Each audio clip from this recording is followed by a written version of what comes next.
Good evening, everyone. I'm Gary Tessera, and I'll be your moderator for this IGEM 2020 forum entitled Enhancing Nationally Determined Contributions Ambition. This forum is in 3 parts and is brought to you by WWF Malaysia in partnership with the Malaysian Climate Change Group, or MCCG.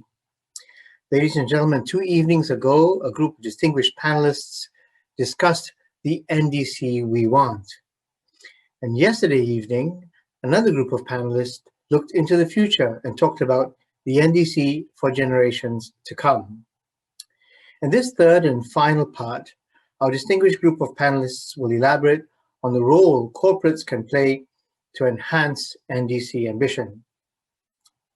Each panelist will have 10 minutes to make their presentations, after which we will have 15 minutes for questions and answers.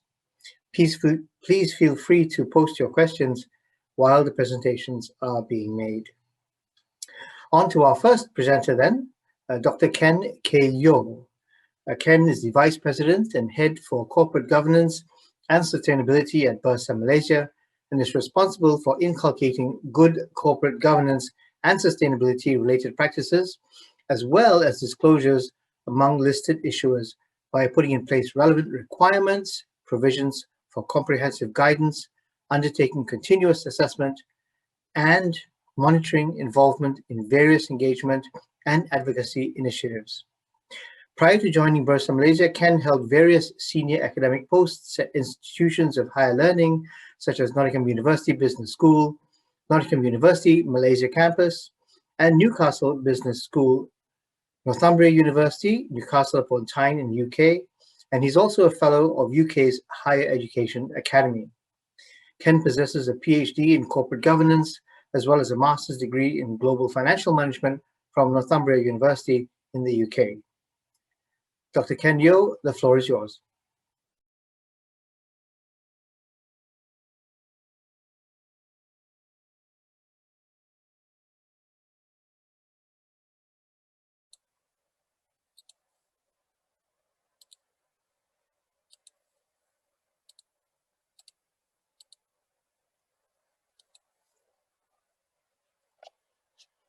Good afternoon, ladies and gentlemen.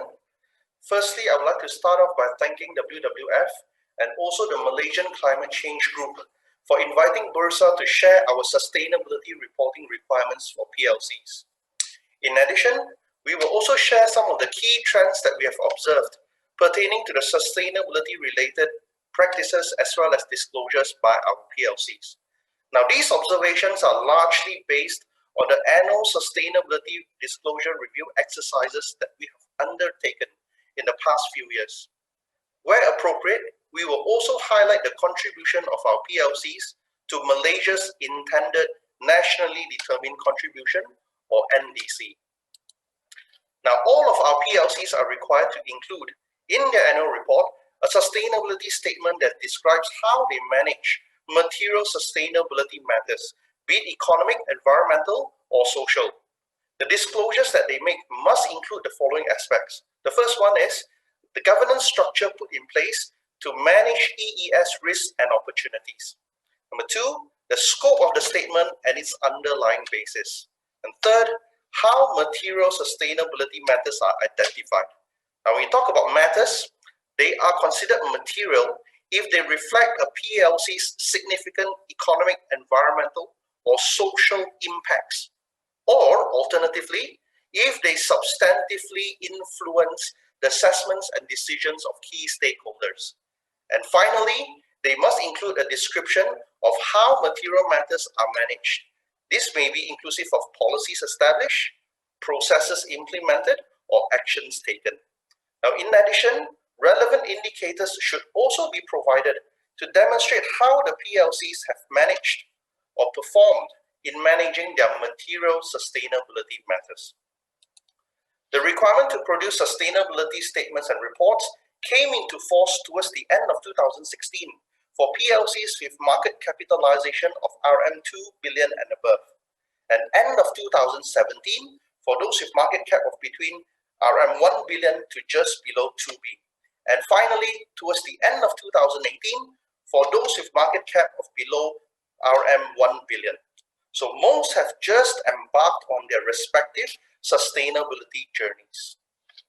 Now, considering the fairly nascent stage of sustainability back then, Bursa developed a comprehensive sustainability reporting guide as well as related toolkits to aid our PLCs in terms of putting in place sound sustainability practices as well as processes.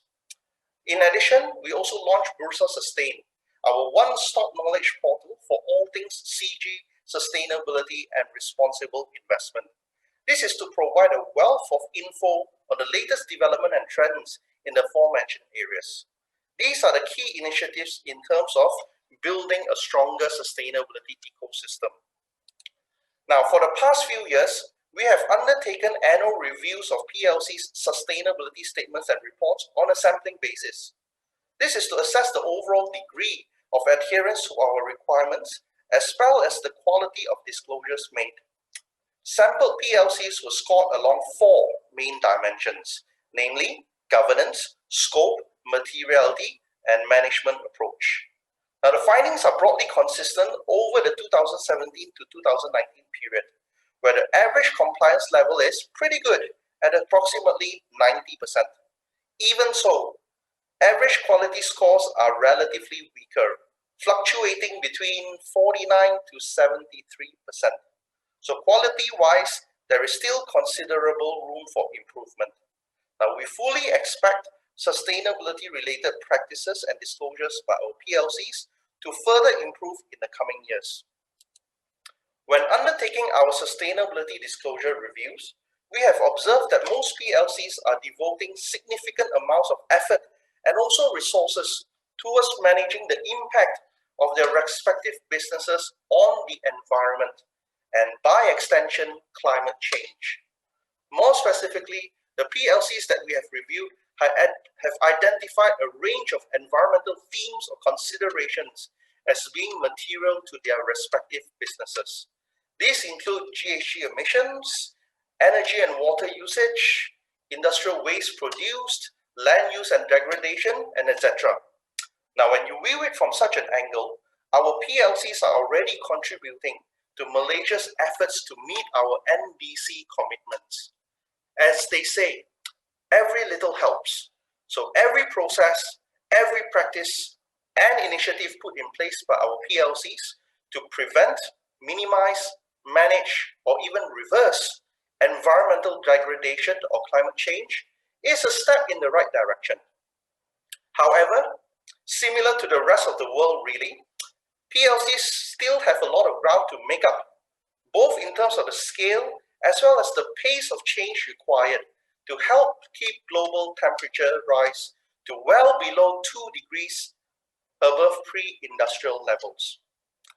Separately, apart from their collective contribution to the NDCs, PLCs also have to grapple with the impact of climate change on their own operations and strategies.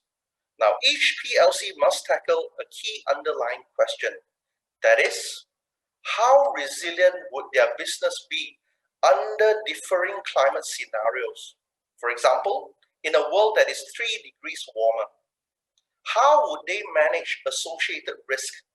And this ranges from a changing regulatory landscape to evolving investor and consumer preferences to potential disruptions to their supply chain. On the flip side, how could PLCs better capitalize on unfolding opportunities? These are some of the main questions that they must tackle. Now here, the exchange will strongly encourage all of our PLCs to take heed or adopt the recommendations of the TCFD. Well, Bursa has taken the lead by signing up as a supporter of the TCFD, and we hope to see more PLCs do so as well. Overall, regardless of whether one is scrutinizing the impact of businesses on climate change or are interested in gauging the impact of climate change on the viability of the businesses, the availability, quality, and also comparability of relevant indicators and data, such as CO2 emissions, water, energy use, is of paramount importance. There is a popular saying that what gets measured gets managed. Well, there is some truth to this, as disclosing relevant data would really help facilitate the estimation of just how much businesses, including PLCs of course, are contributing to the NDC. And on the other hand, also provide input to investors and other stakeholders as to how effectively PLCs are managing climate-related impacts and risks. Moving forward, Bursa will explore ways to enhance the availability, quality, as well as comparability of sustainability-related indicators or data. Put simply, better corporate reporting along the said dimensions is highly desirable, because we hope that with better transparency and visibility of PLC's management of material sustainability matters, including environmental related ones, there will be a virtuous cycle of continuous improvement by learning from or emulating peers through greater scrutiny and constructive feedback from various stakeholder groups, or from a greater sense of appreciation that ultimately PLCs are also part of the very societies where they operate, and thus have a wider obligation to fulfill for the collective benefit of all. In the grander scheme of things, we need to adopt a much more collaborative and comprehensive approach to tackling climate change if we are to stand any realistic chance of achieving our country's intended NDC. Thank you.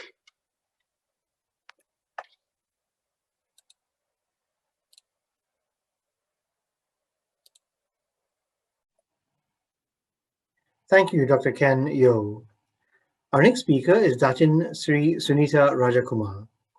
Datin Sri Sunita is a professional independent director and a strong advocate of the importance of governance in general and risk management in particular.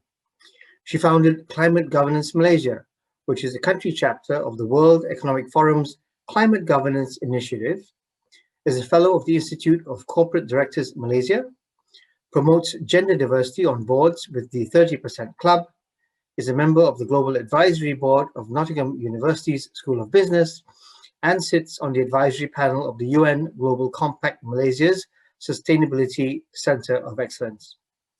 She's the chair of Caring Pharmacy and independent director of Bursa-listed Dutch Lady Milk Industries, MCIS Insurance, member of the Sanlam Group, and Zurich General Insurance, as well as a trustee of 5 charitable foundations.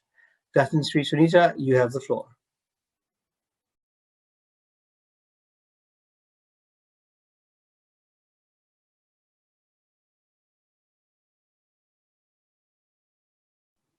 Thank you so much to WWF and Malaysian Climate Change Group for inviting me to speak about corporates contributing to NDC targets. I'm sure many people know that Paris was a historic opportunity for every single nation on earth, more than those who had committed to the SDGs just a few months earlier, to commit to the long-term goal of reaching net zero in the second half of the 21st century. Malaysia's commitments were to reduce its emissions by 35 to 45% by 2030. So this has been echoed by other countries in this region, notably South Korea, which was the first to announce ambitions to reach net zero by 2050.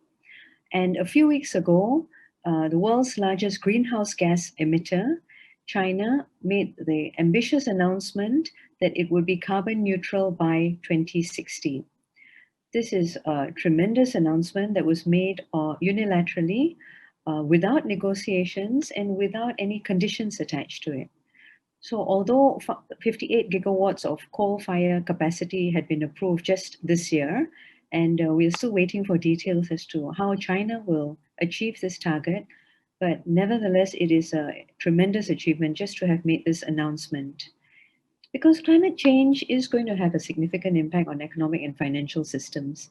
The impacts are going to be far-reaching in breadth and magnitude. They are simultaneously uncertain and yet totally foreseeable. And crucially, we know that these impacts are going to depend on the actions we take today. For the first time ever, in its 15th edition of the Global Risks Report, all top 5 risks were environmental related. This is a global risk report of the World Economic Forum.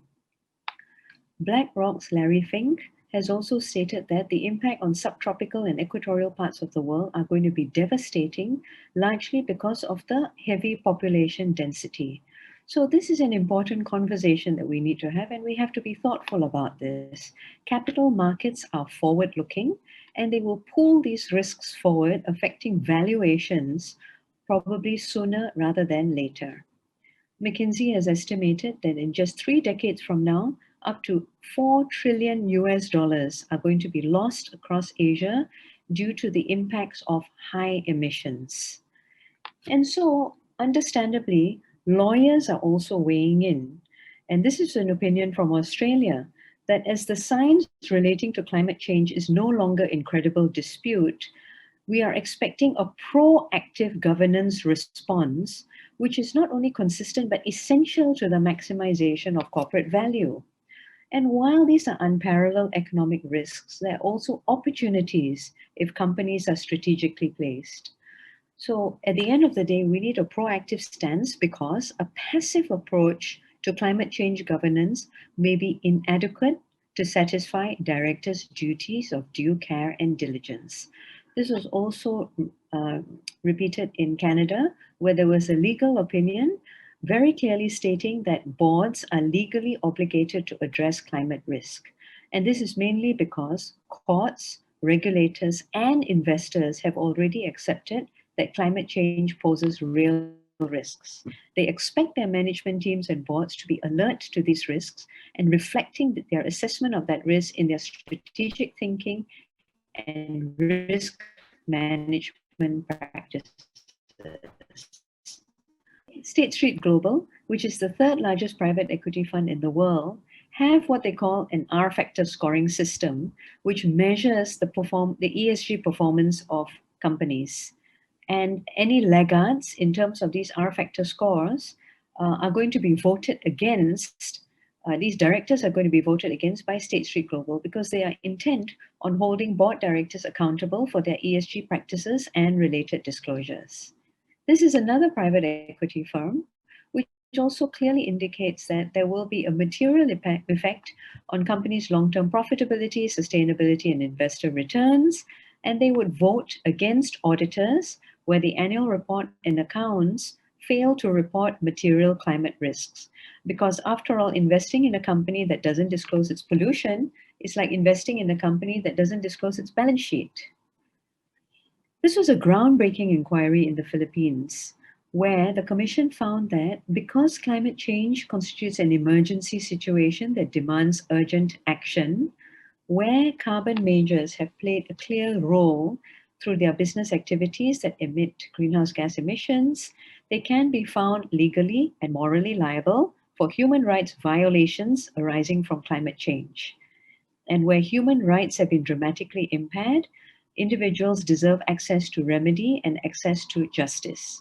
Significantly, the Commission also found that in circumstances which involve obstruction, disruption, or fraud, the relevant criminal intent may exist to hold these companies accountable under criminal laws as well.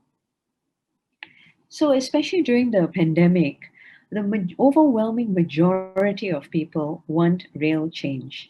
They want to make the world fairer and more sustainable.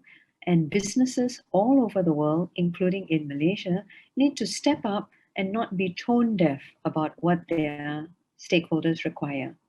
Because we have the science now and the data to be able to clearly link back emissions such as carbon dioxide and methane and where it comes from. 73% of these come from energy users such as transportation, electricity and heat, buildings, manufacturing and construction. So these can be very clearly mapped out now. And not only that, we can actually trace emissions trajectories by industry. So not only where the industry is according to the current trajectory, but where it needs to be if we want to maintain below 2 degrees Celsius. We can also compare industry players to best performers, best practice players within that industry. And these are the examples for industries such as cement, steel, aviation, oil and gas, that there are significant gaps So there's significant efficiency potential that companies can be ambitious towards. The network for greening of financial systems is a network of central banks and supervisors. At present, there are 69 central banks and 13 observers who are in this network, including Bank Negara Malaysia. They produce a lot of content, and some of these are case studies of how the climate emergency is going to affect financial institutions and therefore the overall economy. So one such example is energy transition policies, such as carbon taxes. These measures may result in higher costs for certain companies. These costs are going to cut profits, reduce cash flows, and from the financial institution's perspective, this will result in lower asset valuations and possibly higher loan default rates. Another case study is technology innovations that could result in a decline in renewable energy costs, and this in turn will reduce the market share and pricing power of brown companies, again leading to decreased asset value and possibly higher default rates. United Nations Environment Programme issued an emissions gap report last year and very clearly stated that we are facing emission reductions that are so steep that it may soon be impossible to achieve 1.5 degrees Celsius warming. What does this mean to us? Because currently in this year, we are expecting an 8% drop in emissions as a result of the pandemic, the subsequent lockdown, and economic slowdown. But for this gap, we're looking at 15.4% cut between 2025 and 2030. So this is how drastic the reduction needs to be. And to make matters worse, in July this year, scientists just rolled out our best case global warming scenario. For a long while, we had thought that 1.5 degrees Celsius was the minimum that was going to be baked into the system. But now, with new models and independent lines of evidence, the average global temperature is likely going to increase with at least 2.3 degrees Celsius if the current rates of fossil fuel use and deforestation continue. And at these rates, we can't rule out wildcard, catastrophic, very dangerous outcomes. And further, there is a 6 to 18% chance of increasing beyond the 8.1 degrees, which we consider the upper limit right now. So the International Energy Association estimates that to have a 50% chance of limiting the rise to even 2 degrees, only a third of current reserves can be burned in the next 3 decades. This means over 80% of coal reserves need to remain unused from now to the next 3 decades. This means these unburnable fossil fuels are going to be stranded assets, leading to a 40 to 60% decrease in enterprise valuations. There was already a landmark legal case in Poland where the courts ruled that the company and the boards of directors were liable for approving an investment in a coal-fired power plant, which they ruled was going to be a stranded asset.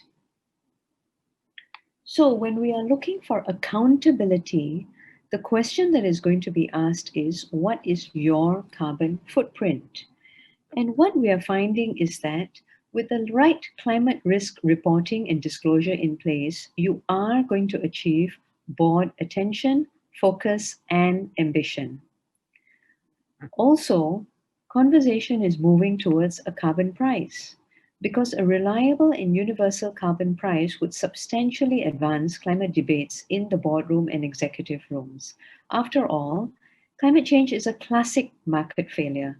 The costs of emissions are borne by society at large, whereas the benefits accrue to those who are burning fossil fuels.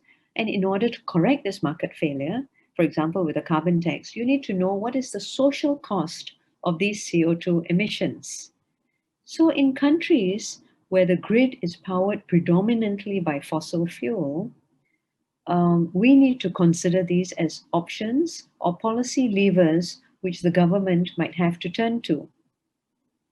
The estimated social cost of carbon range between 32 ringgit to 170 ringgit today, and in 10 years' time, It can go up to 203 ringgit. The network of central bankers are saying that for an orderly scenario, for an orderly transition, in 10 years, 30 years from now, you're looking at up to $300 per metric ton of CO2. There are not very many businesses or industries that will be able to absorb such costs. For the first time ever, this was the first multinational to introduce carbon levy that was triple digits. Swiss Re's current shadow pricing is $8 per ton, and a few weeks ago they announced that as of 2021, they are going to be using an internal carbon levy of $100 per ton. And this is for their direct operations and indirect, including air travel costs. And it is not impossible. We have plenty of examples of companies which have transformed their business model completely from being predominantly fossil fuel based to now being renewable based. And this is because of societal demand for green energy. And this is why they have set such an ambitious carbon neutral target. January last year, the World Economic Forum launched these guiding principles on how to set up effective climate governance on corporate boards. Because after all, firms ignoring the climate crisis are going to go bankrupt. Those that are not moving towards zero carbon emissions are going to be punished by investors, and that the global transition that is needed could result in an abrupt financial collapse. And the longer we wait, the more this risk of collapse is going to grow. Yesterday, the governor of Bank Negara, at a keynote address, stated very clearly, climate change is an existential threat to humanity. Financial institutions are exposed to liability risks, asset impairments, and rising claims arising from this climate-related risk. These risks are already clear and present. They not only will have a systemic impact on the financial systems, but across the entire economy. So expectations of boards are very high. Good proactive governance is key to delivering a sound and well-run business, and the opposite is a leading indicator of a firm in trouble. So these are all motherhood statements by now. So principles for effective climate governance start with climate accountability at the board level. They insist on subject matter command, board structures which facilitate this assessment, ensuring that assessments are material, that it is strategically integrated across the entire enterprise, that incentives are in place so that the entire organization is working towards a common goal, that there is sufficient reporting and disclosure, and that there's exchange amongst institutions so that the levels of collaboration are high. So for climate accountability, the board is ultimately accountable to shareholders for the long-term stewardship of the company, and failure to do so may constitute a breach of directors' duties. And so in these principles, there are some guiding questions for directors to consider. Because after all, when you are having these extreme weather events, people are going to start looking around and they're going to want to know who is going to bear the bill, the cost of this rehabilitation that's needed. And those businesses that are not declaring their carbon ambitions are going to be the first in the line of fire. Thank you very much for this opportunity. Thank you, Jachin Sunita, for your presentation. Our next presenter is Mr. Roberto Benatello.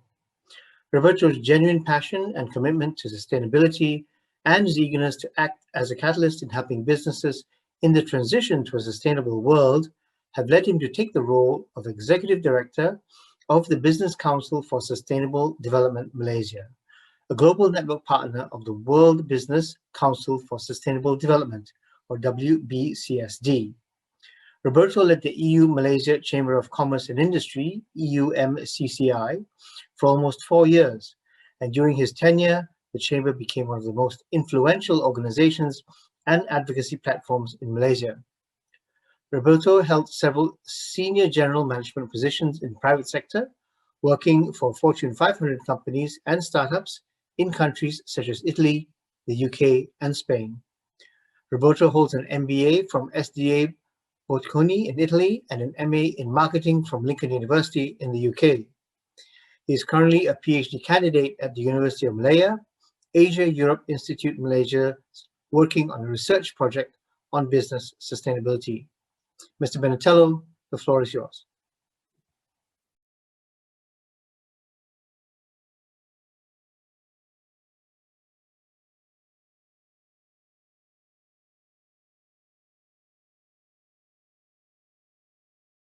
Good afternoon, ladies and gentlemen. My name is Roberto Benatello, and I'm the Executive Director of the Business Council for Sustainable Development Malaysia, also known as BCSD Malaysia.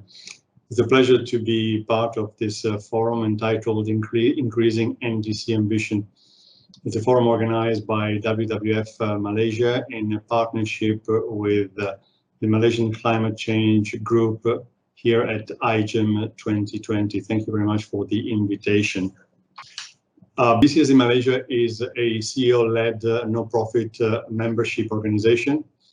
It's formed by a group of forward-thinking companies committed to creating a sustainable future for business, society, and environment.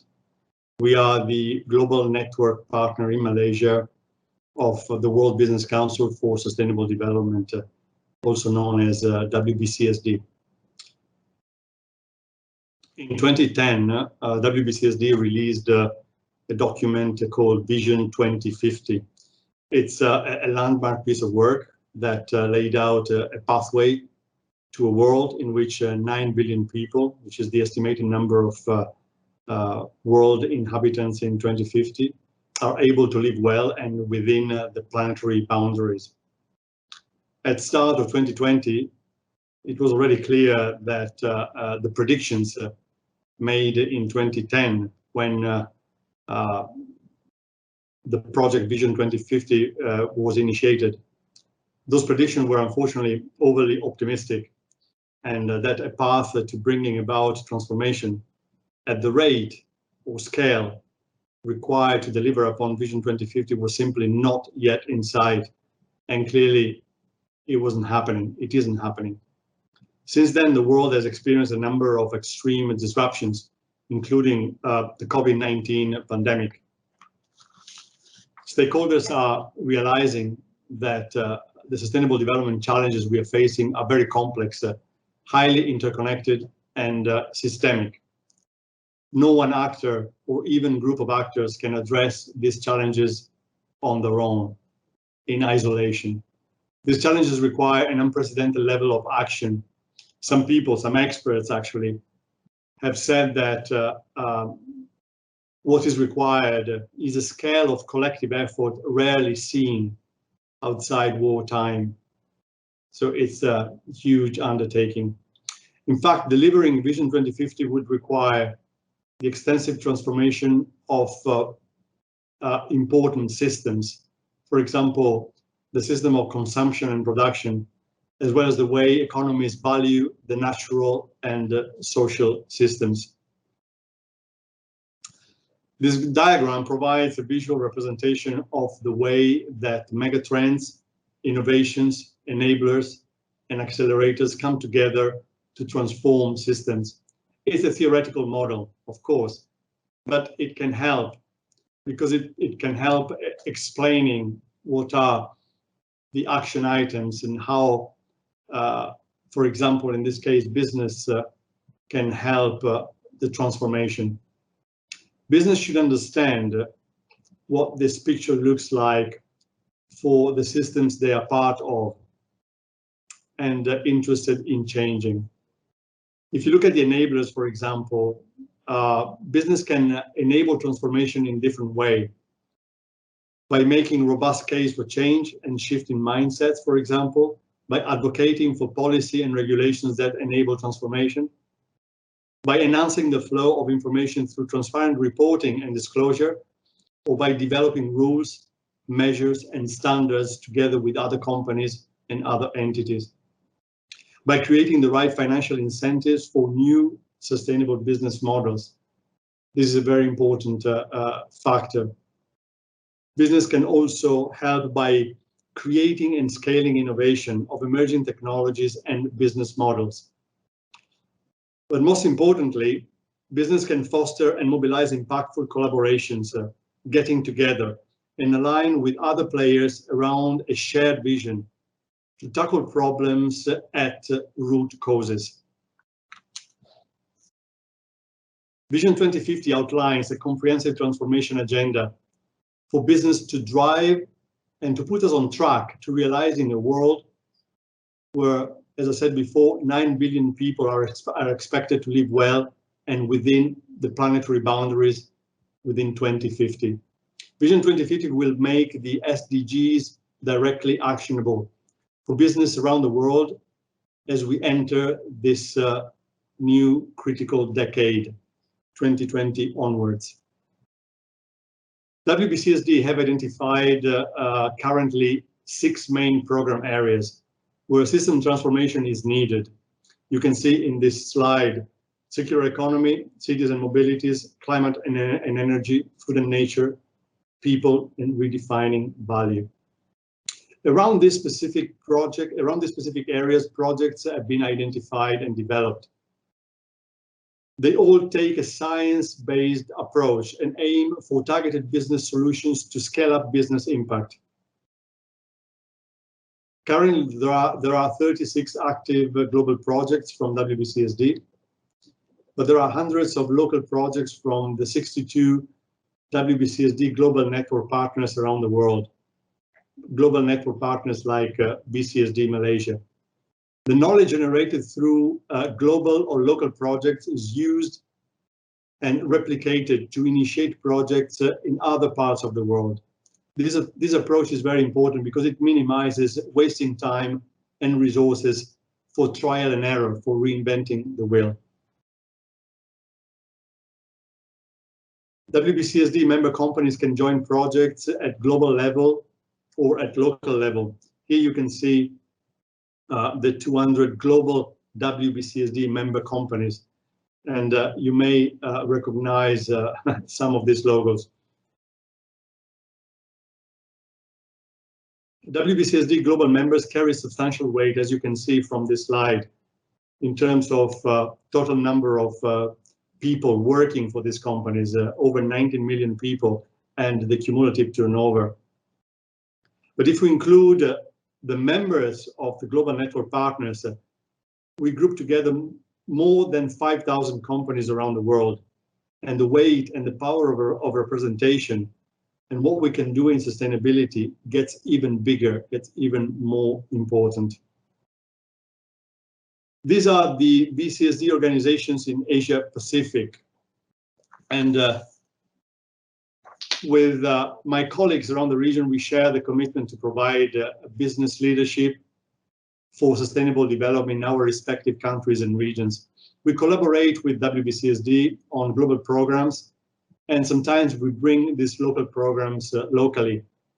And we do it whenever it's relevant for the country where we are.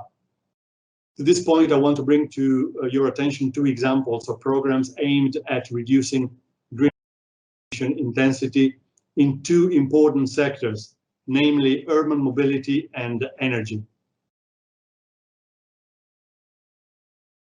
Our e-mobility is a program that was initiated roughly 3 years ago by WBCSD in India. It has been very successful.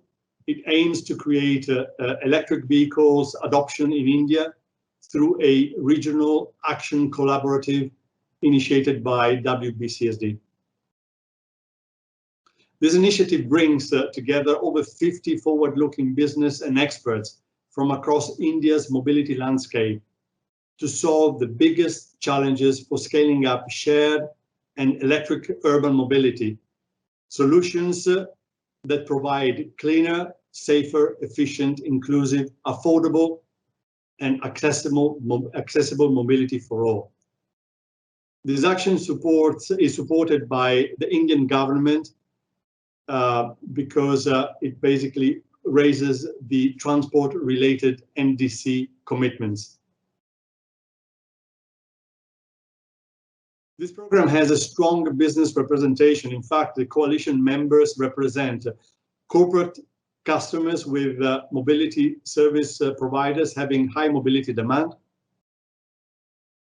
mobility service providers with high electric vehicles mobility demand, charging infrastructure providers with over 60% market share in India, and 75% of national electric vehicle manufacturers of four-wheelers and buses. BCSD, Indonesia, Malaysia, and Thailand are currently exploring options to replicate our e-mobility in these three countries. Let's hope we can successfully do that. This other program is another example, is the second example in my presentation. It gives guidelines for an integrated energy strategy. It's a WBCSD program that assists company achieve the sustainable energy objectives. It is about providing companies with an understanding on how the energy transition is taking place and how to best achieve net zero greenhouse gas emissions in the most efficient, effective way within the company boundaries, but also across the company's value chain. Companies can visualize their energy journey, generate, maintain, buy-in across the organization, and future-proof their energy strategy. Collaborating with external partners will unlock additional opportunities, drive innovation, and accelerate the transition to resilient and low carbon operations across businesses and those in the value chain. The solution measures that a company can deploy through these guidelines include reducing energy and fuel consumption through energy efficiency, sourcing low carbon energy and fuel, investing in natural climate solutions such as carbon credits. We are also planning to deploy this program into Malaysia, and we are currently investigating various options on how we can do that. So in conclusion, ladies and gentlemen, the challenges ahead require radical transformations of many systems. And that's why we started from a systems transformation at the beginning of my presentation. This requires a huge collective effort, and business can play a huge part in this. This effort, in fact, requires business to show bold leadership, to tackle problems at root causes, to be willing to challenge the established order, to have a shared vision and direction, and here the SDG framework is the framework to use, and to make the SDGs directly actionable for business around the world with effective tools, programs, methodologies, and concrete actions. Time is of essence, and it really is important to embrace many of these projects, actions, and tools, and start working. This is where WBCSD and BCSDs around the world can contribute. We can contribute with the program that we have already executed successfully and with the knowledge that we have developed. Thank you very much for your attention. Thank you, Mr. Benatello, for your presentation. Our next presenter is Mr. Tao Wang. Tao Wang is a senior climate change and environmental specialist at the World Bank. He brings his extensive knowledge and experience on climate change policy and strategy, sustainable finance, and environmental sustainability. Mr. Wang leads the climate change and marine plastics engagement in Laos, Cambodia, and Myanmar. He spearheaded the efforts to develop the World Bank Group's 2021 through 2025 Climate Change Action Plan and mainstream climate change into the World Bank Group's operations in Africa. Mr. Wang took leadership roles in several global climate funds, the latest being Director of Mitigation and Adaptation at the Green Climate Fund. Earlier in his career, Tao worked at Accenture, leading various consulting engagements. Tao Wang holds a master's degree in finance and financial engineering from the University of California at Berkeley. Mr. Tao Wang, you have the floor.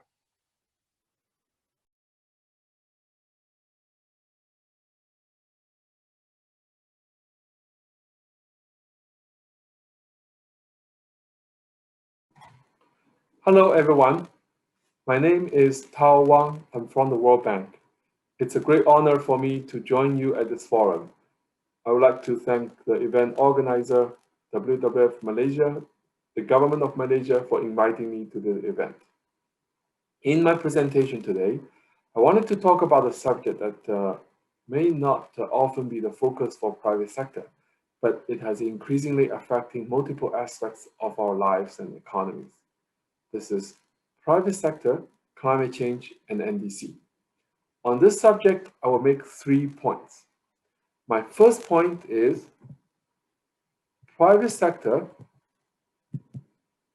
is essential in climate action, and climate change has significant impact on countries and private sector if we don't transition to a low carbon and climate resilient pathway. As we learn from the special report issued by IPCC, human activities have already caused approximately 1 degree Celsius of warming above the pre-industrial levels.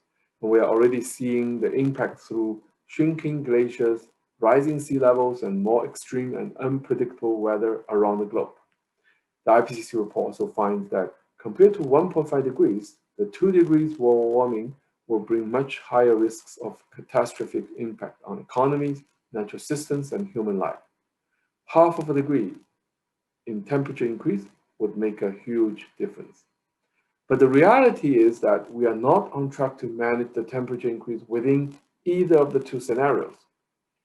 The United Nations Environment Programme's Emissions Gap Report shows that the current NDC commitments made by countries under the Paris Agreement, if fulfilled fully, would only lead us to a 3 degree warming. So that calls for much higher ambitions and higher commitments and bold actions. According to the World Bank Shockwaves report, climate-related shocks could result in more than 100 million additional people living in poverty by 2030. Annual damages from natural disasters would reach $500 billion by 2030 if we don't manage the climate risks properly. This slide shows some of the key trends and issues for the financial sector and the climate finance. As you can see from the chart in the up right corner, climate impacts on EAP economies, East Asia Pacific region's economies, are significant. An average loss of 7.3% of GDP is expected by 21,000 across the APEC economies. So climate risk management is essential for sustainable macroeconomic growth, poverty alleviation, and financial stability.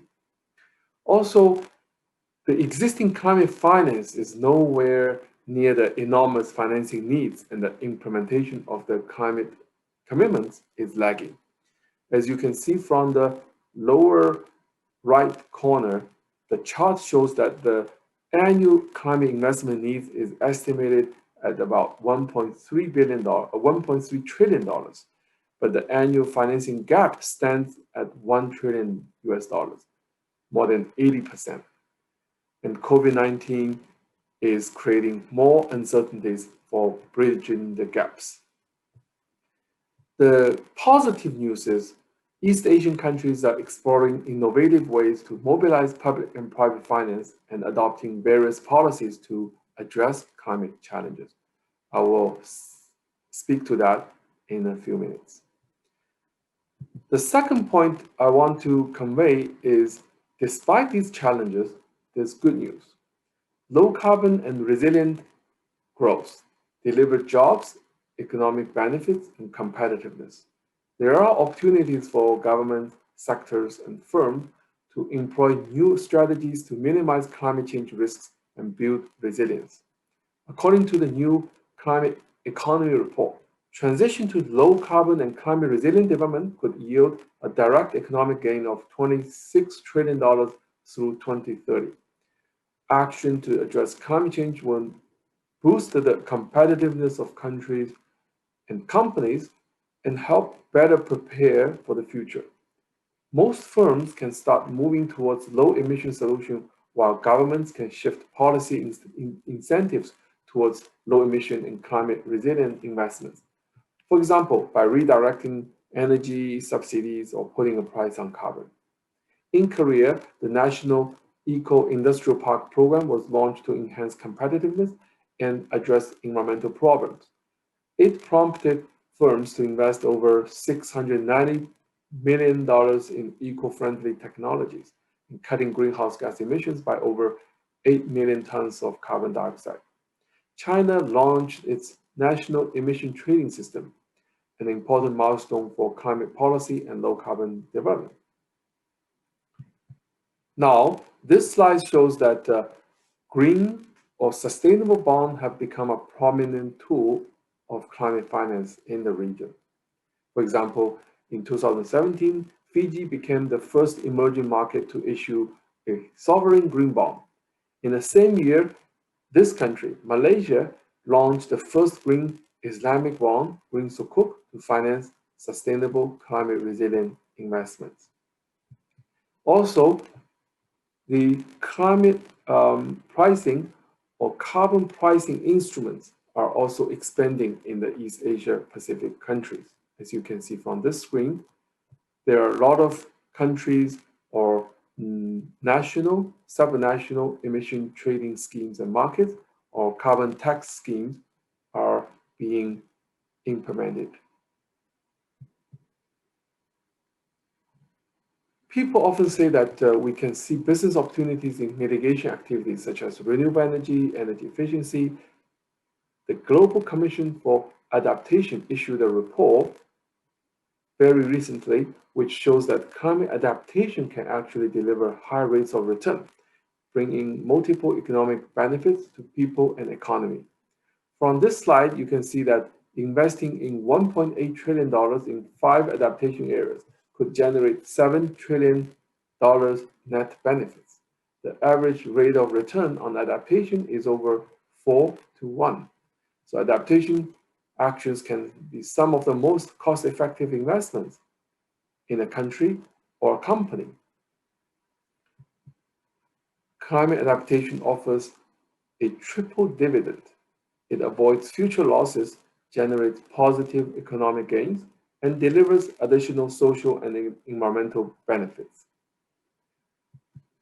Now, I wanted to convey the third message, which is engaging private sector is essential for climate actions and NDC ambition.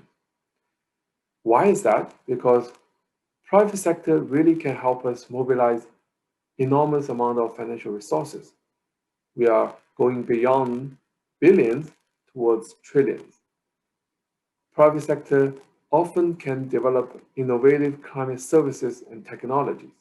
For example, in the infrastructure design, agricultural products, early warning systems, and weather observation system and insurance. Private sector also can innovate sustainable business models.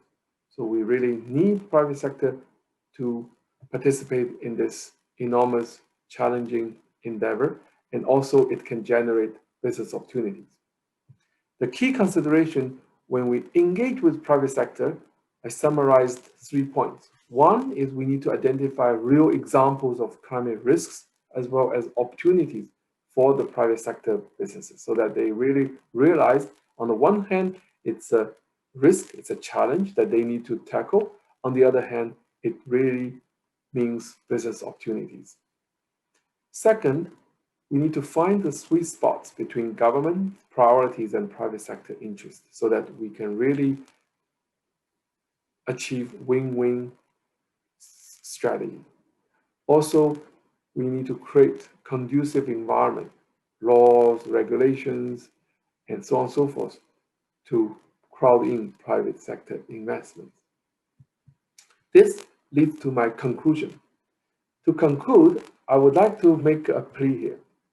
Every one of us has an important role to play in this endeavor. Governments, please invest in climate resilient infrastructure and put in place policy incentives to foster climate smart investments, green finance, and clean technologies. Businesses, private sector, build a climate and sustainability lens into everything you invest. Reduce your climate footprint, scale up clean technologies, and build resilient products. By doing so, you will maintain your competitive edge. And you can make good business.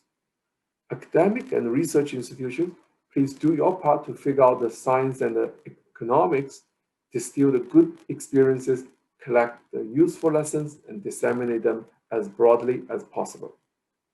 If we all take part in this endeavor together, we will build a more sustainable and prosperous future.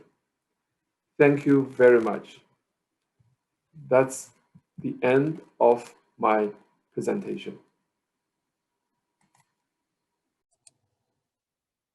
Thank you, Mr. Tao Wang, for your presentation. Our next presenter is Luann Xie. Ms. Xie is Senior Managing Director and Head of Group Sustainability at CIMB, one of ASEAN's leading banking groups, where she's responsible for transforming CIMB into a shaper of sustainable finance and responsible banking practices in Asia. Luann has extensive experience in strategy and transformation, as well as change management. She's been involved in a number of fields, including financial services and consulting. She was also a founding member of a startup company. Luann holds a Bachelor of Arts and a Master's degree in Manufacturing Engineering, as well as a Master of Arts from the University of Cambridge. Ms. Luann Xie, you have the floor.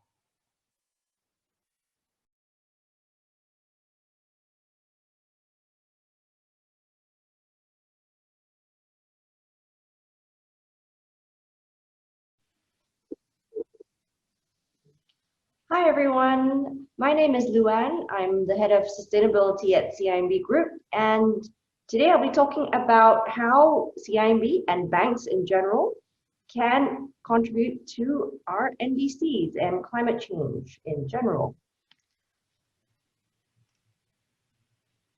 Now, I guess the first question is why we started on our sustainability journey in the first place, and we started doing this in late 2018. There were many drivers for us to do this. First of all, it was investors, especially the global investors, that were asking us really difficult questions about sustainability and what we were doing about certain sectors. And of course, our customers as well were starting to kind of ask what we were doing, and there were many of the consumer or individual customers who were asking about this as well. As a bank, we look a lot at the risk of our portfolio, especially our lending portfolio. And what we started realizing was in our lending portfolio, if we didn't look longer term at the physical and transition risks that would be coming inevitably in the future, we would be kind of blindsiding ourselves. So risk management was a huge part of it. Our younger employees, so we did a couple of surveys, focus groups, our younger employees were, it is the right thing to do. It is really a kind of where our values and value creation and value protection kind of meet each other. So this is what our roadmap looks like for 5 years. I'm not going to go through all of them because I'm going to focus on the key things we're doing with regard to climate change. But if you look at our first pillar, that's what we're doing internally. So for that, we look at our carbon footprint, and we are in the midst of setting targets for our Scope 1 and Scope 2 greenhouse gas emissions. Really, the biggest impact is for our clients, but even through corporate social responsibility, we align to SDGs such as climate. And also how we enable all this is through governance and risk, as well as stakeholder engagement and advocacy, which is why I'm here talking to you today. So let's zoom in really quickly into sustainable finance, which is really the core of what we do. And there are always two sides to this coin. So one of our core sustainability philosophies is to maximize net positive impact or create net positive impact. What does that mean? Net positive means we reduce the negative impact, meaning the exposure to risk, and at the same time, we try and maximize the positive impact. And well, I put them in different colors because they're really two quite different things. So on the left-hand side is really looking at risk and how do we protect ourselves?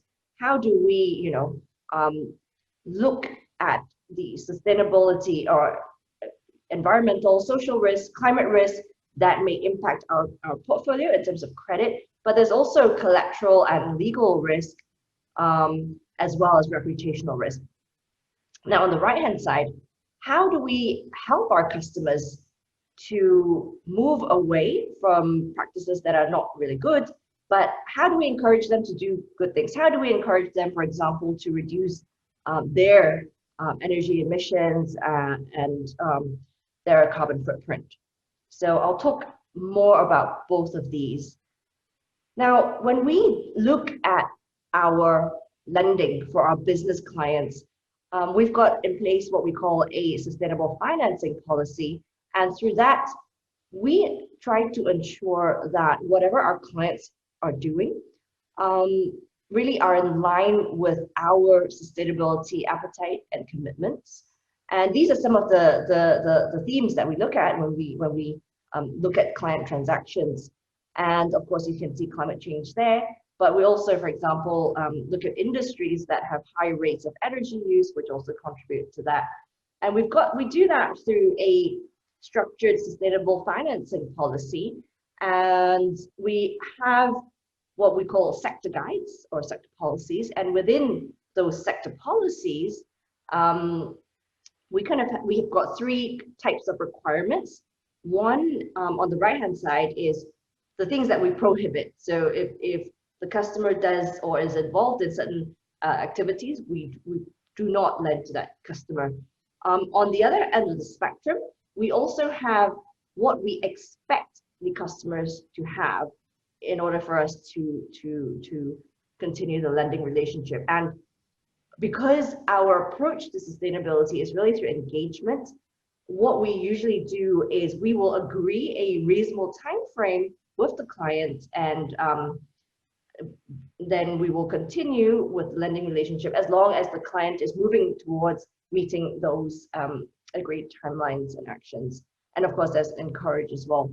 So on the left-hand side, you can see the list of sector guides that we have: palm oil forestry, construction, real estate, oil and gas, and we have a coal policy coming out by the end of 2020.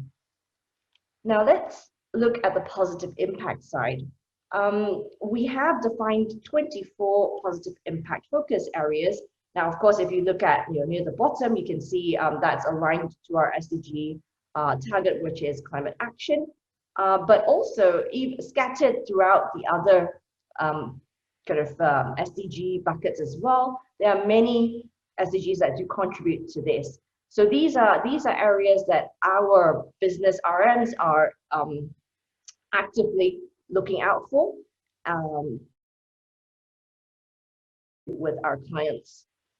So how do we encourage our clients to do some of this? Of course, there is the risk management side where we say, okay, you need this, and we want you to have this. Okay, so that is one end. But the other end of that spectrum is where we put out products and services to help and encourage our customers to become more sustainable. So, for example, we announced in January this year that we were allocating 3 billion ringgit to sustainability-linked loans, and that is where we agree a set of sustainability targets with our clients. And very often these targets are related to carbon footprint, emission intensity. And if the client meets those targets, then they will get an interest rebate from us. Of course, we've got our sustainability bonds and sukuks. We issued our own sustainability, actually SDG bond last year. And we've got an SME renewable energy financing for our smaller business customers.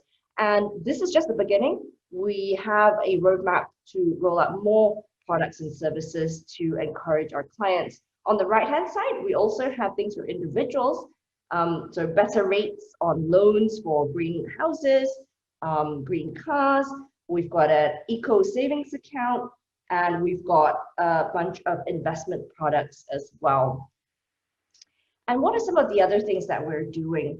Now, as a bank, we are both a company in ourselves, but we are also a financial intermediary. And through that, we play a huge role in helping and encouraging our customers to become more sustainable through the risk side, as well as through the positive impact side and the products.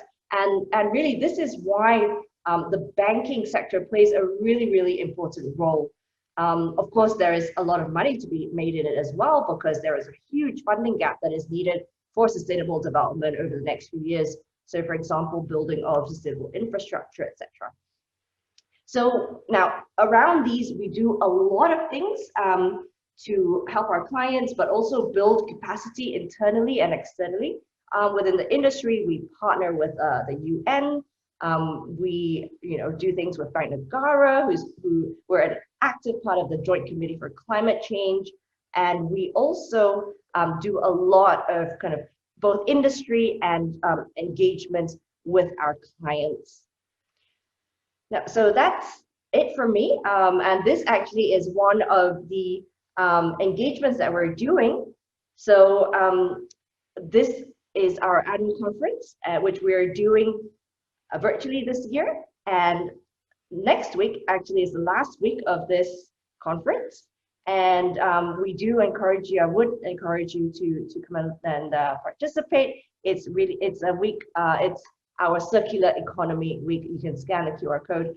I'm always very, very happy to discuss and share what we can do, or if you need help, you can get me at sustainability@cimb.com. Thank you very much.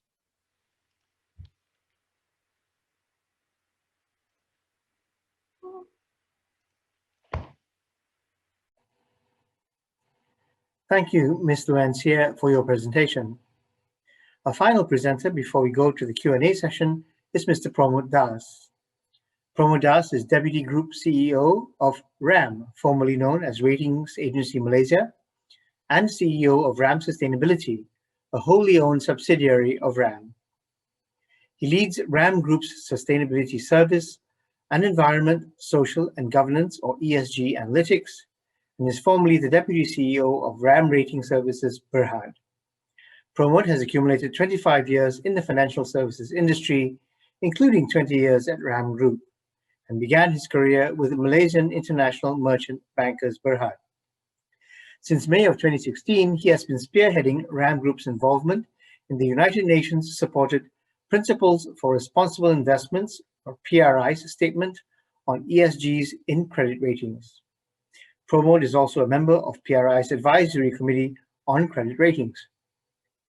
Pramod has an established track record as a bank credit rating analyst since 2000, when he joined RAM Ratings. He is also a thought leader for the Malaysian and ASEAN bond markets and Islamic finance.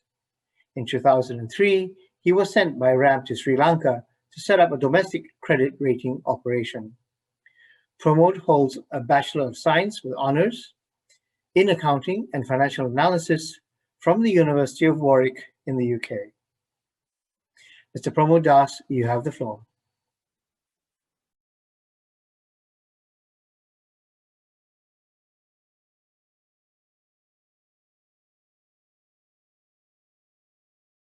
Good day, everyone.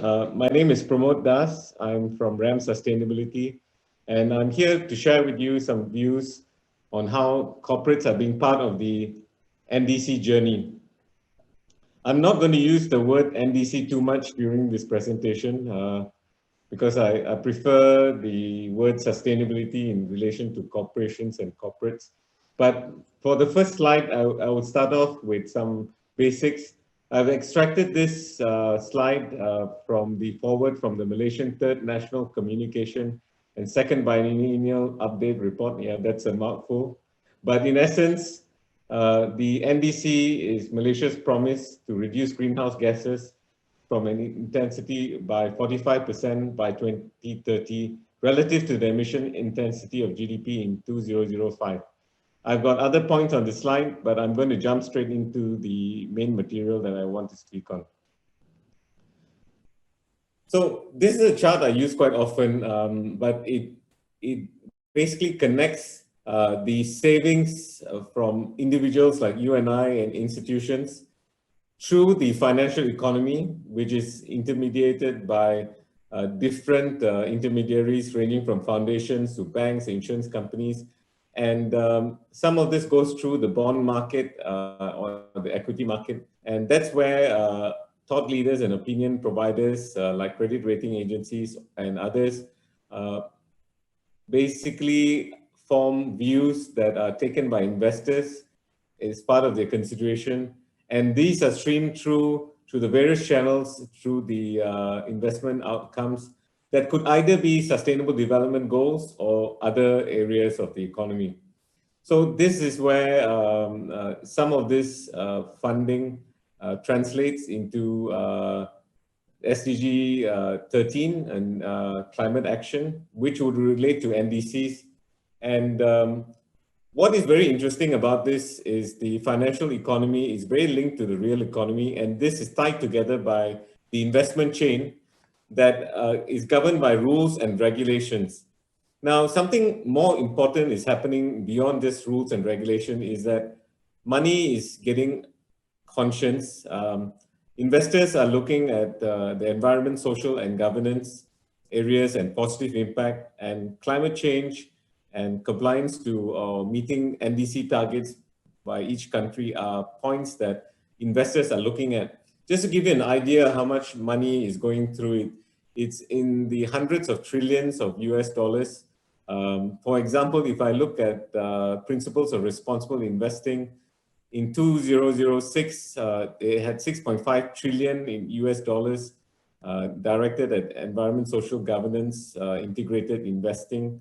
And today, that number is 103 trillion. You've got the principles of responsible banking, you've got principles of responsible insurance, and so many more other institutions and industry groups that are looking at various issues such as climate change, biodiversity, and integrating all these into the investment decision. So what the takeaways that you can get from this would be, first of all, to realize where you are. There are 6 R's in this, easy for you to remember. The first R is to realize where you are in this food chain or ecosystem. Know that every person or every institution has a responsibility to the SDGs, climate change, NDCs. There's a risk of making decisions that harm the planet. The returns that we need to think about are more than just profit. It needs to consider people and planet. And there's a reality, there's a harsh reality if we make decisions that contribute to global warming. We have seen it in the form of haze. We've seen the recent or current pandemic. And eventually for corporates, if they are harming the ecology or harming society, there's a reputational damage for both the corporate and the financier, whether they are from the equity fraternity or from fixed income. Now, I will go back to the Sustainable Development Goals because there are 2 areas that are quite important, SDG 13 on climate action, and my favorite, SDG 17, which ties everything together. And quite a lot of this have come out in the form of industry guidelines for green bonds, sustainability bonds, and so on. We have regulatory groups like the Network of Greening Financial Systems, which are the central banks. We have the Sustainable Stock Exchanges, and Value-Based Intermediation, and the Joint Committee on Climate Change in Malaysia, either from Bank Negara or the Joint Committee with the SC and Bank Negara. You have the major UNEP-FI initiatives, Principles of Responsible Banking, and you have the Principles of Responsible Investment, disclosure standards like the Task Force or Climate Financial Disclosures. In essence, all these will be different approaches for looking at environment, social, and governance risk assessment for investors and financiers to look at their investment portfolios or loan portfolios, and for companies and financiers to do counterparty sustainability or ESG assessment. So what does all this jargon mean?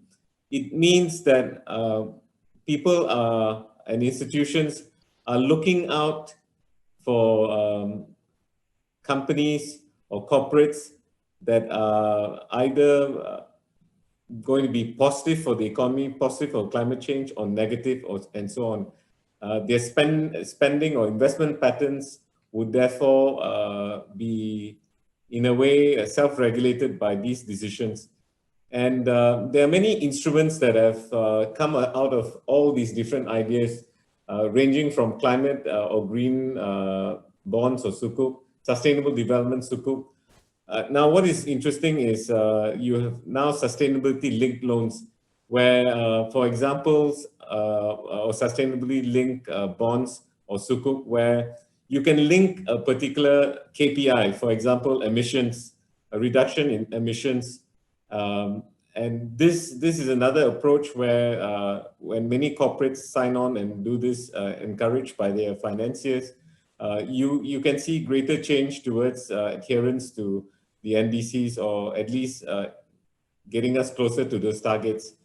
You also have transition bonds and transition sukuk that could be targeted at brown industries or polluting industries for them to make a change, and where some investors will come in to allow for that transition. So a totally brown industry may slowly start changing its shape and becoming greener, and that too will contribute to the NDCs. All this actually fit in quite neatly in the SC's SRI Sukuk framework, and this circular chart has 10 green proceeds utilization and about 6 social and 7 and 1 wakaf. So in total, they have about 17 different utilization of proceeds, which coincidentally tie in with 17 SDGs. But what is very important about these give avenues for companies that are focused on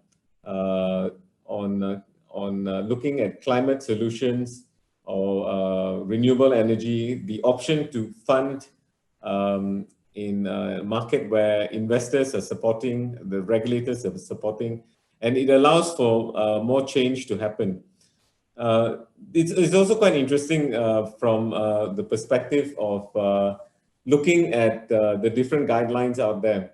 If I zoom in on green bonds, which this chart talks about, green bonds is an outlet for companies to look at eligible green projects. They can spend their time evaluating and selecting and making sure that they're managing their proceeds so that the utilization goes into projects that are green in nature. If you look at the different types of guidelines, you have the ASEAN Green Bond Standards that also don't permit any form of fossil fuel utilization. There's a lot more disclosure and reporting. And when it comes to the SRI Sukuk, it carries through the same principles from the green bond principles, but it adds on the social factors as well. But again, the essence of this chart is basically to show you that green bonds, a green sukuk, or SRI green sukuk, are opportunities for companies to focus on projects that are renewable or green, have a positive impact on climate, and have some bearing on our achieving the NDC.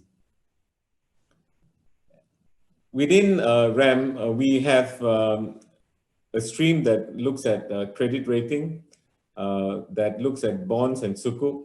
And on the credit rating side, we look at the environment, social, and governance areas. When a company taps the conventional or even the green bond space. And among the questions we'll ask them is which part of the operations impact climate change, or do they have emissions? So when we review these issuers, we would continue to ask them these same questions. And when a credit rating agency or even a bank who has integrated ESG in their origination process keeps asking these questions to a corporate, it's a strong incentive for them to start looking at their business and seeing how green they can be, or be more appealing to the climate, because effectively they would these companies would understand that their financiers or their credit rating agencies find that the environment, social, and governance factors are quite important. So this chart is from the sustainability rating, which is different from the credit rating, but we look at companies holistically from the environment, social, and governance side. And we also look at positive impact, and we tier them according from gold, silver, and bronze. But let me go to the more detailed version of this, where we look at 36 different themes and performance indicators. On the environmental side, we look at carbon emission and energy management, and this would directly tie into NDCs. And it's quite important now for a lot of companies to be very critical about how their strategies are going to take shape over the next few years. If they're listed on a stock exchange, they have sustainability reporting.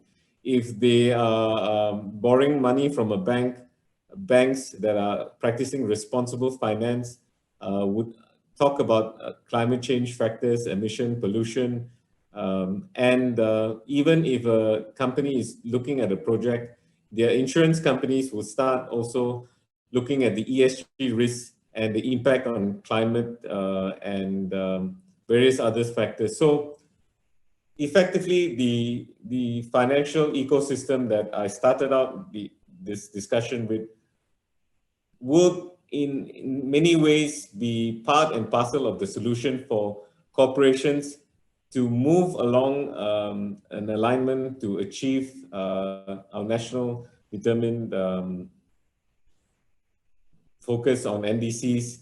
And it also allows for the companies that are moving ahead and moving their strategies to be more climate friendly to benefit from the possibility of having more funds available to them at lower cost, as more and more of these investors start shifting their interests to be more aligned with ESG integration. So in essence, that takes me to the end, but I leave you with this note. Sustainability, I spell it with an S with a line in the middle, which is basically a dollar sign. Sustainability needs to link with the strategy and profitability of the company. And it boils down to 6 factors, which would be realize where you are in the financial ecosystem that links into the real economy.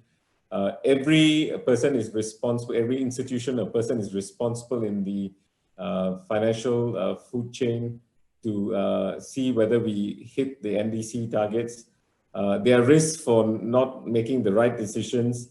Returns need to incorporate people and planet.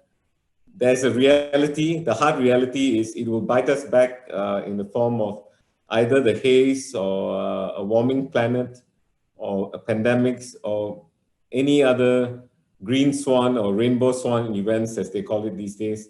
And effectively, all this, if you're a corporate or a financial institution or any part of that system, if you are found to be harming or destroying the ecology or destroying any part of the planet through your operations and or your products and services, then your reputation is the price that you'll have to pay. So thank you very much. I hope I've summed up the key points that you would remember in light of the NDCs. Thank you very much.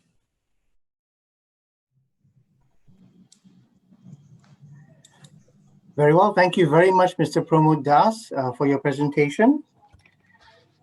And of course, a big note of thanks to all the speakers before this for some very, very informative and very, very interesting presentations. We'll move now to the Q&A session, but before we begin, I do need to inform you that Dr. Ken and Mr. Tao Wang are not able, unfortunately, to be with us during this live Q&A session. But don't let that deter you from sending in your questions. Just enter them in the questions section and we will send them to Dr. Ken as well as Mr. Tao Wang so that you can get your answers. Or as well, some of the other speakers might feel that they are able to take on part or all of those particular questions. So don't let that deter you from submitting your question. So once again, we are in the live session now. Do feel free to submit your questions. I see we already have some questions coming in. And I guess the first question we have is for Datin Sri Sunita. One might expect boards and their members to unreservedly steer corporations towards sustainable practices when shareholders so demand. But it seems that there's still a substantial proportion of shareholders that has not brought into into the multiple bottom line and worry only about the scale of the periodic dividends that they receive. How can a visionary board influence recalcitrant shareholders on the importance of sustainability in these lean times? And by the way, this question dovetails with a question from Ms. Kalanithi, who also wants to know what GCM plans to do to reduce corporate carbon footprints. Datin Sri? Thank you. Thank you for these questions, Dr. Gary. So this was the entire raison d'etre for CGM's incorporation, that it is to advocate to non-executive directors for good corporate governance standards. The majority of boards, ideally, should be independent voices. And very often, these voices are not sufficiently aware of risks arising from the climate crisis. And so the role of CGM is to advocate to these directors so that they know what proper climate governance looks like. And of course, it has been an uphill task. But having said that, I do see a rising level of awareness. Directors, individuals, so all of society are now seeing that, maybe 4 or 5 years ago, wildlife was not at the top of climate impacts. People were worried about sea levels, hurricanes, losing polar bears, coral reefs, and 3 decades, 7 decades out seems like a very long time. But today, there's a lot more awareness that climate risk is today's risks. Climate risk is a financial risk. It's not just humanitarian disaster or an equity problem. It's going to impact bankruptcies, your retirement. It's going to impact your mortgage insurance capability. It's going to impact your real life, and very soon. Because as I said in my talk just now, capital markets are forward-looking. And at some stage, foreign investors are already doing this. They're pulling this risk forward and they're factoring this into your market capitalization. And of course, we need to remember that climate risk is forever risk. So you might have what we call a tragedy of the horizons, where you think that this is such a long-term problem. Is there anything that we can do right now? But the issue is, if we don't act now, then it is going to be a forever risk. And so it's incumbent on all of economy, all of business, all of society to step up and act when they can. Thank you so much, Datin Sunita, for that response. Now, I do know that question was to CGM, but would any of the other panelists like to weigh in? I see Mr. Pramod Das. Go ahead, please. Okay, I'll give you some perspective. Before the COVID pandemic, when I talked to people, they took a lot of convincing to even want to talk to me about sustainability and ESG. And it was very strange that when all of them were at home and they had the reality that their businesses were being affected by all these problems that they thought were small things, oh, it's not going to happen now. They saw the reality of it, and the same people were calling me to find out more. So I think, I was in another panel session and this phrase was used, don't waste a good pandemic. I know it's a bad thing. Brings a reality check to everyone. Thank you, Mr. Pramod. Moving on, we have another question. In this case, it's a question to all the panelists. And the question is, how do financial institutions, including banks, how can they help interested agencies and organizations with financial assistance or with some kind of equivalent? This is a question from Yi-Ling Lee. What are the financial institutions' sustainability targets as a way forward? So perhaps we can begin with Luan. Would you be willing to take that? Yes, given that I am the only bank here. Yes, so there are a whole bunch of things that we are doing to help organizations to become more sustainable. Of course, through our products and services, we are encouraging our clients to be more sustainable, and it's both environmental sustainability as well as social responsibility. We do have kind of a minimum baseline that we kind of encourage all of us to go towards. But in terms of positive impact, we have things like sustainability-linked loans. And in fact, you know, this is a facility we launched at the beginning of the year in January. We announced 3 billion allocated for sustainability-linked loans. And as of today, about 1 billion is already taken up. And this is despite the pandemic. And yeah, with that, you know, it's a win-win because we agree a set of sustainable performance targets with the client. If the client achieves it, they will get a rebate on their interest rate. So these are just some of one example. Of course, we have advisory and things like that, and we can also help you, for example, put together your cost frameworks.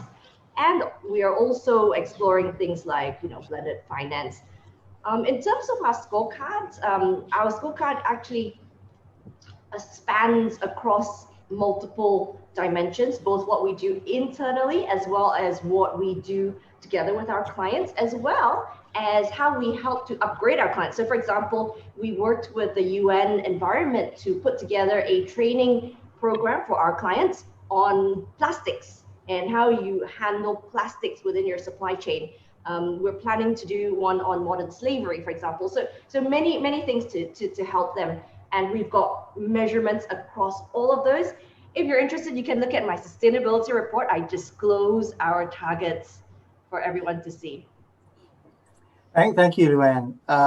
What about Datin Sunita? You have something else to add? Yes, absolutely. I just wanted to add on that Paris recognizes that financial flows need to be consistent with this pathway towards lower greenhouse gas emissions, and if we are going to have a climate resilient future. So the finance sector really has this opportunity to set standards for other sectors. And so leading on from that, the Network for the Greening of Financial Systems now has 71 prudential regulators and central banks in that network. So the regulators are taking this very seriously. It's cascading down to all of the licensed entities. And because they recognize that this is going to be a systemic risk on the financial systems. And this is going to cascade out to the rest of businesses and the rest of society. So Gary, I think Roberto wanted to say something just now. Yeah. Yeah, please, no, go ahead. Go ahead. Datin, are you done? Yeah? There was something I wanted to add in relation to the first question that was asked to Datin Sunita. So the question, if I remember correctly, is what can be done to get a stronger involvement of boards when it comes to sustainability. And Datin Sunita mentioned rightly so the risk, looking at the, what is the risk of not doing, of not action things. Yes. There is another very important point that in my point of view has to be brought up. And it relates to getting the business on board. It was actually mentioned during the presentations that getting the business on board is extremely important. And it's very important that business realize that pursuing sustainability has got also a very strategic factor connotation to it, because it gives competitive advantage. It increases the competitive advantage of companies. For example, now there is more and more evidence that links, for example, the ESG performance of a company to the financial performance of a company. Up until a couple of years ago, this was anecdotal evidence. Now this has become strong factual evidence. So if you are a good, successful company from an ESG standpoint, it's very likely that you are a more successful company financially and a more resilient company. Then if you are sustainable and if you pursue sustainability, it's very likely that you're going to reduce your cost blueprint. It's very likely that you can, for example, sell your products and your services to new markets, for example. It's very likely that you are a more innovative company. So your approach to innovation is very different from a non-sustainable company. Risk management, as Datin Sunita mentioned, but also, for example, we don't have to forget that loyalty of employees. Employees, for example, are much more loyal, are very virtuous in sustainability. So sustainability is not just a way of avoiding risks, but is a way of becoming more successful, especially in the long run for companies. Yeah. Thank you, Roberto. That was a very good recap. I didn't want to stress, the reason why I asked for clarification is I didn't want to stress so much just on the risk side, because there are also a lot of opportunities for businesses. There are tremendous opportunities arising in this pivot or this transition, especially if we want a smooth transition from brown to green. So companies that are prepared, boards that are observant, will be able to tap into this. And then number three, it's all of society as well that is demanding this change. Professor Jomo just issued a blog post a few days ago where he talks about limited liability. Is this profit without responsibility? Are we still following what Milton Friedman say, which is that shareholders should just focus on returns on investment? Because limited liability has allowed companies to pursue profits with impunity, he says, and to blatantly violate ethics and morals with little accountability to other stakeholders. So these are the sort of signals that are coming out from all of society, as it were, and a board or a business would be tone deaf to not be paying attention to what their customers are looking for. Yeah, thank you, Datin. I think that is quite important to recognize that the corporate narrative that you put together says a lot more about your company than you often realize. And that's evident in the decisions you make on a day-to-day basis. Mr. Pramod Das, please take the floor. Yeah, I just want to layer on some points and I'll give it as simple as I can. I don't see what the big deal is if we have good behavior in everything else we do, whether we are boards or management teams or so on, any part of the whole food chain. So whether you're looking at climate change or social change or governance, it's about good corporate behavior. How do you get companies to toe the line in the right way is if everyone asks the same question often enough. As an analyst over the years, if I go in from a credit rating agency point of view and if I ask the same question every year, the companies get worried, why am I asking that? Is that going to have an impact? And if the investor comes and asks the same question, an NGO asks the same question, government comes and asks the same question, you can bet that it will change. So on the point on finance, I'll be very brief. Don't worry, I'm going to talk for 10 minutes. Yes, banks are doing their part. The capital markets are doing their part. But we are also in an era of disruption. There are peer-to-peer or crowdfunding avenues. So if your needs are not so big and you're not served by the big banks or the capital markets, you can, set up a need, and if the public want to contribute like RM1 and you get a million people who want to contribute, you have $1 million or R1 million. But I think everyone wants to be convinced that the idea you have, sustainability or otherwise, makes sense. So it's about pitching your idea and hitting the right notes. Okay. Thank you, Pramod. I think we have a lot of requests for the floor, which is a good thing. Give it to Luann first. Yes, I wanted to kind of just share my experience starting up sustainability in a company and how the board came on board and then play a role. So in CIMB, before 2018, there was no such thing as sustainability. We were doing bits and pieces of it. We were doing CSR, and that's all it was. And so what were some of the things, but you know, at the grassroots level, at some people in management, yeah, they were quite keen. But you know, there was never enough support at the top management or at the board level. So how did that flip kind of happen, right? I gotta tell you, it's external triggers. The board needs external triggers. Trigger number one, institutional investors started asking questions at, you know, asking our CEO, CFO, and, you know, then they thought, okay, yeah, this is starting to get serious. NGOs, we got, thanks to WWF, they came in and did a couple of sessions with our boards. UNEP FI came in and spoke to our boards. And this is something that everyone can do. Customers, write into companies, just write to them and say, hey, this is what I want from you. Or, you know, when they send out surveys, say that, you know, environmental and social sustainability is important to me. So the board needs external triggers. And once that happened, it kind of got onto their radar and they realized, wow, this is kind of important. And more importantly, external people are looking. Then it got embedded into the strategy, and from there it was much easier for us to proceed.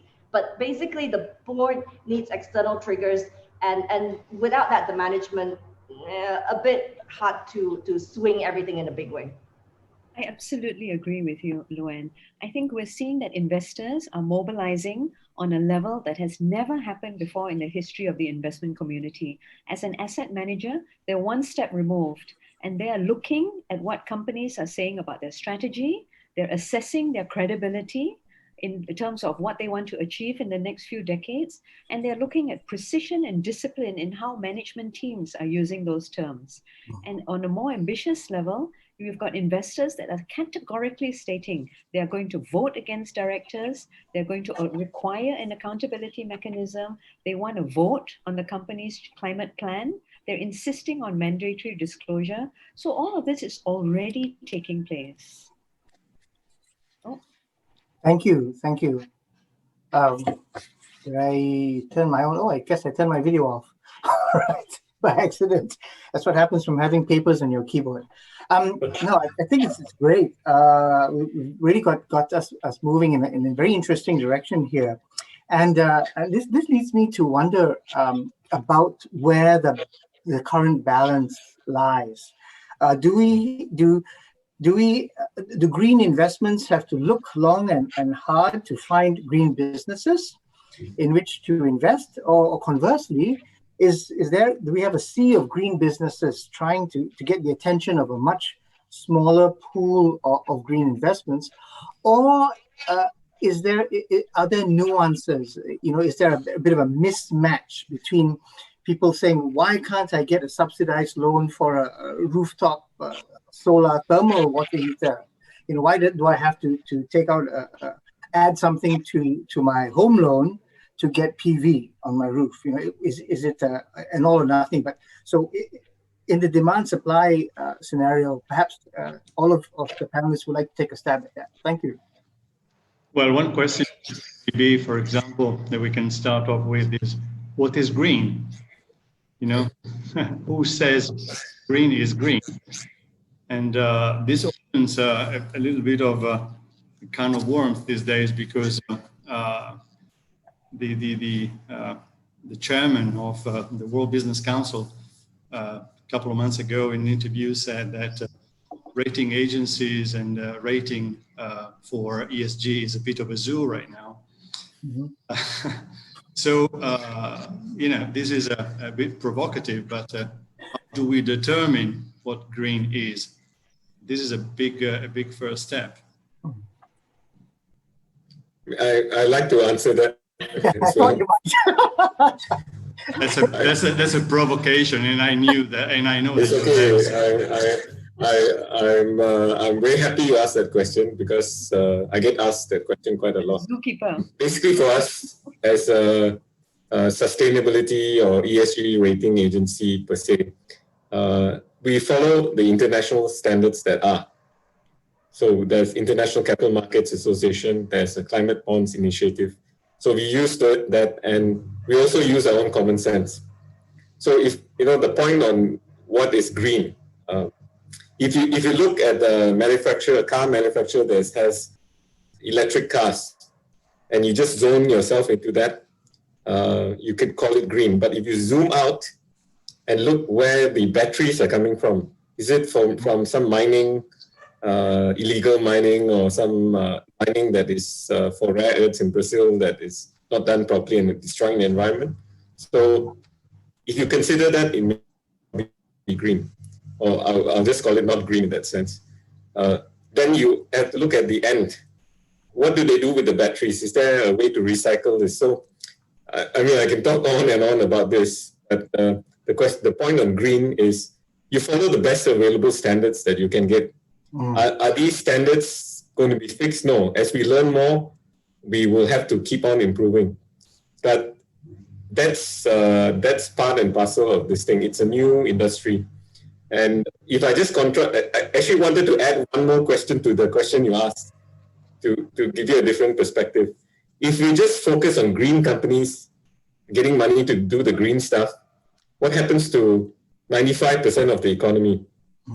That's where transition finance can help. There are groups of investors that, how much solar can you take? How much mini hydro can you take on your sector exposure? But if you look at certain companies who want to transition to be greener, a lot of banks and a lot of investors are also willing to finance that. That's a bigger pie. So, as much as I'm into the green thing, there's a practical side of where the economy needs to move. And if no one gives a company the financing to move to a cleaner route, then the big picture is we're lost. We just win in a small picture. Yeah, thank you. I think the transition finance was also mentioned in Ms. Luann's presentation as well as Mr. Roberto's presentation. We'll get to that. And Pramod, you also raised the issue of systems, which was also a part of Roberto's presentation. If we have time, we might get into that too. But I haven't received a proper answer to the question yet. So maybe Luann can go first, and then. Okay. So I'll go first since it's talking about a financing gap. So many of these green businesses are very new, and technologies are very new. So if you go to a banker, and a traditional banker will be looking at, okay, what's your track record? What's your repayment record? How long have you been in this business? So there is a fundamental kind of mismatch, right? So the financial institutions like ourselves need to start upskilling and trying to understand some of these technologies. But these are only going to take you halfway, because many of these, especially the startups, they're not profitable, right? So how does it work then? So that is where we need to start looking at things like blended finance, concessional finance, where we can get help from other parties. The second thing I wanted to say was to the first half of your question, Gary, which was not about the financing gap, but about incentives. So I've ranted about this before, but why? So I know that there are incentives today to do green things. In fact, we give out incentives to our customers to buy greenhouses and green cars. But if you think about it, if you take a step back and think about it, buying a greenhouse is good for you. So why would you need somebody to pay you to do something that's actually good for you and good for your future? It's like, you want me to take vitamins? You pay me and then I'll take my vitamins. That doesn't quite make sense. So I think we need to start gradually moving away from this, I ain't going to do anything green until you give me some incentive kind of mindset. Yeah, excellent point. Sunita? Dr. Gary, so you were referring to green opportunities. I would like to touch both ways. I was asking, really is who is chasing who? Yeah. Whose market is it? Yes. So, I just wanted to touch on green opportunities at a global level. The IPCC scenarios all assume that we're going to be able to keep to our targets for warming based on technologies which are as yet not proven at scale. So this is a huge contingency that the whole world is depending on. The IPCC scenarios also assume an increase in nuclear power, which we all recognize is being dangerous to the environment. We're not fully on top of how to manage this. So this is what's happening at a global level. And of course, we all hope that there will be Malaysian inputs to this solution. But the reality is at national level, there's still a lot of work that needs to be done. And these are the sort of green opportunities that every business should be looking at. So of course, our panelists, Roberto, Pramod, have also referred to the need for a taxonomy. Bank Negara through JC3 is hard at work at this. The EU are also establishing their own taxonomy because you're right. What is the definition of brown and green? And absolutely, the financial system needs to fund the pivot from brown to green. It cannot just be that funding goes to its green opportunities. We all have to work together. So what we're looking at is a huge mobilization of large private investment in adaptation and to increase climate resilience. Otherwise, we are not going to get there. There's just simply not enough money in the public sector with governments to make this transition happen. So we need to get the right data in the right hands so that decisions can be made in an equitable way. And as fast as we can, we have to mobilize investment against this challenge. And that's our segue into transition financing. Unless anyone has anything else to add on to the question, let's move into that area and perhaps Mr. Roberto, if you'd like to talk a little bit about transition financing. Can you be more specific, Dr. Gary? What exactly is your question about? Oh, okay. Yeah. So there has to be some. Let me see. How should I say this? There has to be some accommodation for the fact that if you look at corporate entities that we've talked about thus far, okay, we're in the realm of public listed companies, government-owned, government-linked corporations, banks, the financial sector. But Mr. Das actually, in one of his slides, talked about something very important, which was that there's the financial sector and then there's the real economy, right? And lots of things happen in the real economy and signals need to fly back and forth. But to help the vast majority of, say, SMEs who have no control over their energy supply to transition, for example, or they have no control over who they buy their thermal from. They can't green their thermal. They can't green the electricity by themselves. They have to buy it from the grid. Is there a way that these corporations can get access to a transition kind of financing that will, over time, help them, assist them, facilitate their transition to incorporate some of the greener technologies into their operation? For example, when it comes to energy,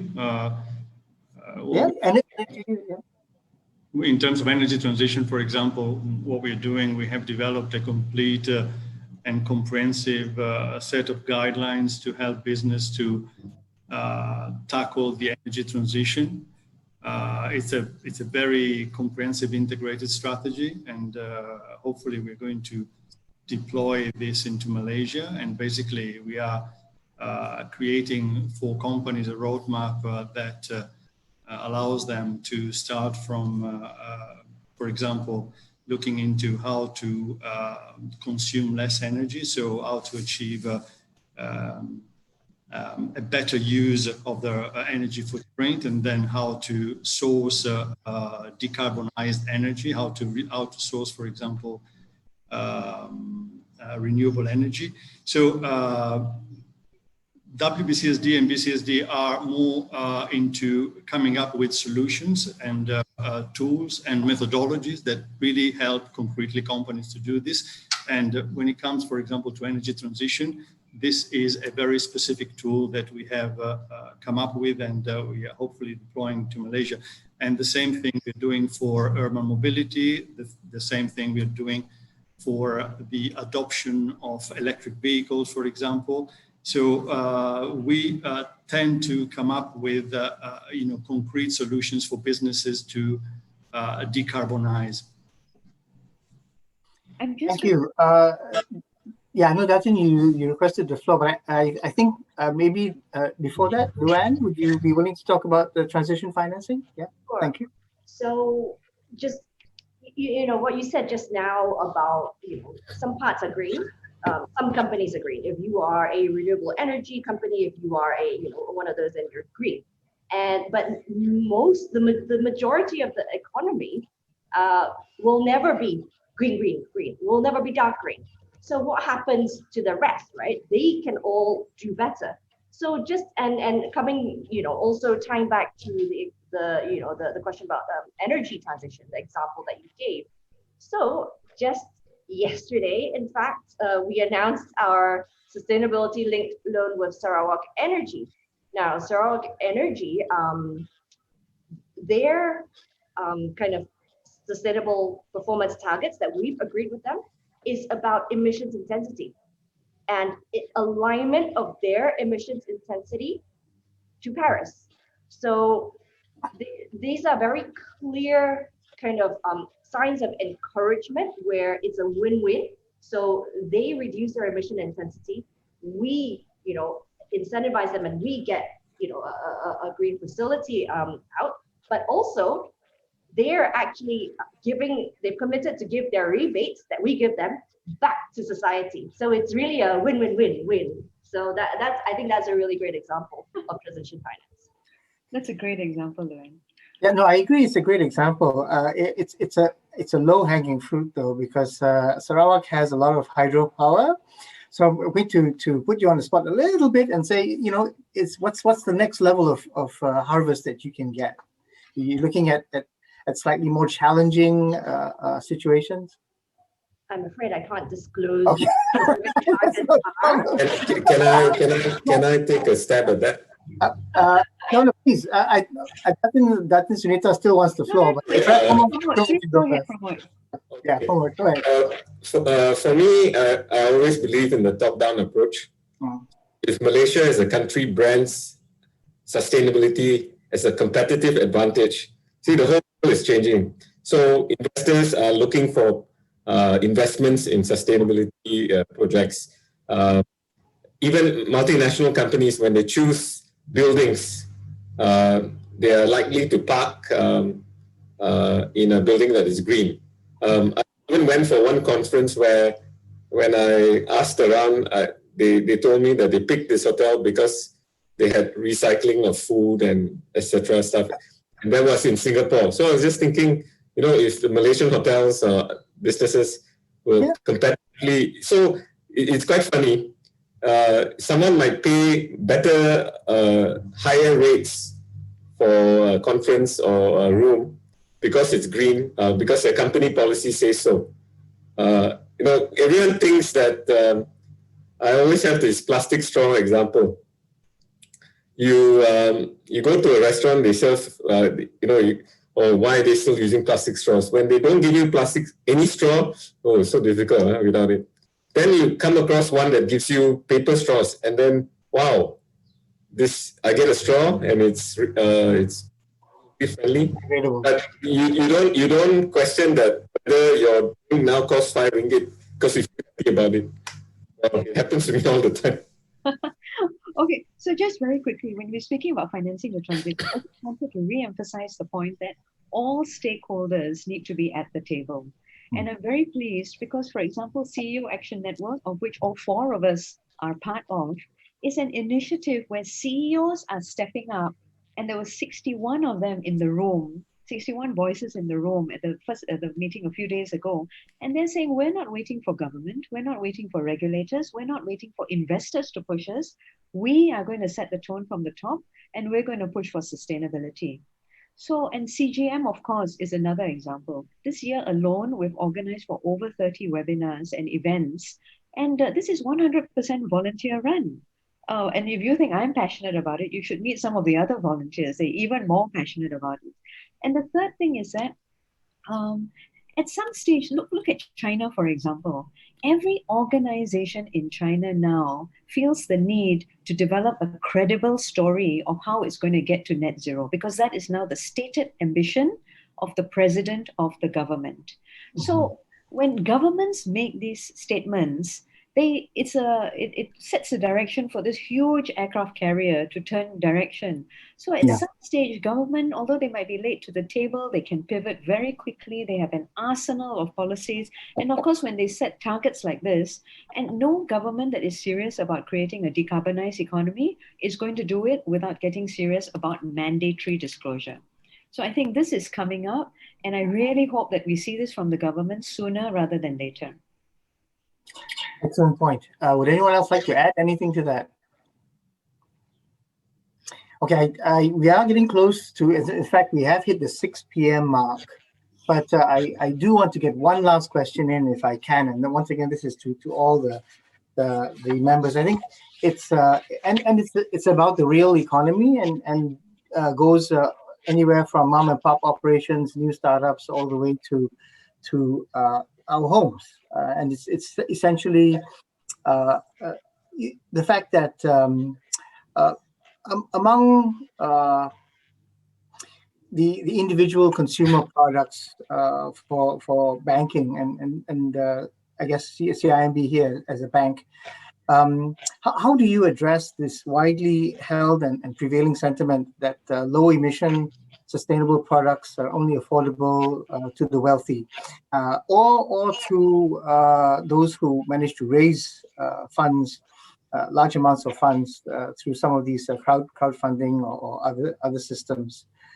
Is there a way for small businesses and mom and pop operations, storefront operations, to get out of the high carbon trap and to create their own business narrative?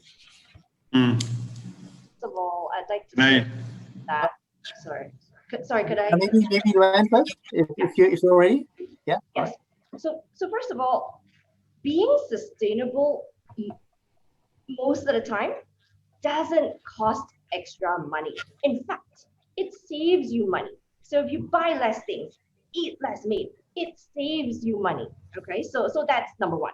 Second thing is the thought that only rich people can afford to be sustainable. That is not true, right?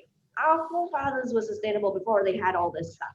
And but also, okay, so there are brands that are more expensive because they use that as an edge, right? Sustainable, therefore I can charge more. But there are many of them who are also a lot more expensive. So for example, I shop from a zero waste store called Nude in SS2, and it's really affordable. And because we have this facility for GBI residences, and we give a discount on those. I was just looking, we've got residences, below 300,000. So, and that's the definition of affordable. So there is not a lot of it. Granted, there can be more, but there are options out there. Yeah, thank you. Roberto, you wanted to come in? Yes, thank you. For us, the critical point is how do we get business on board? There's not going to be any transition to a sustainable planet if we don't get the business on board. And the how you do that is the key question. So we believe, and when I say we, I talk about WBCSD and the partners, the BCSD organizations around the world.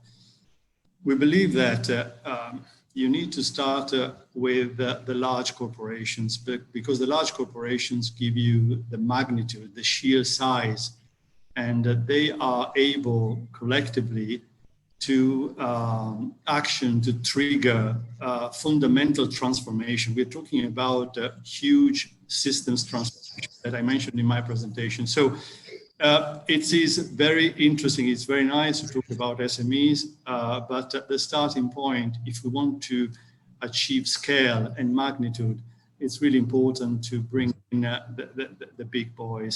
One other important consideration is that the big boys drive global value chains, and SMEs and medium companies are part of global value chains.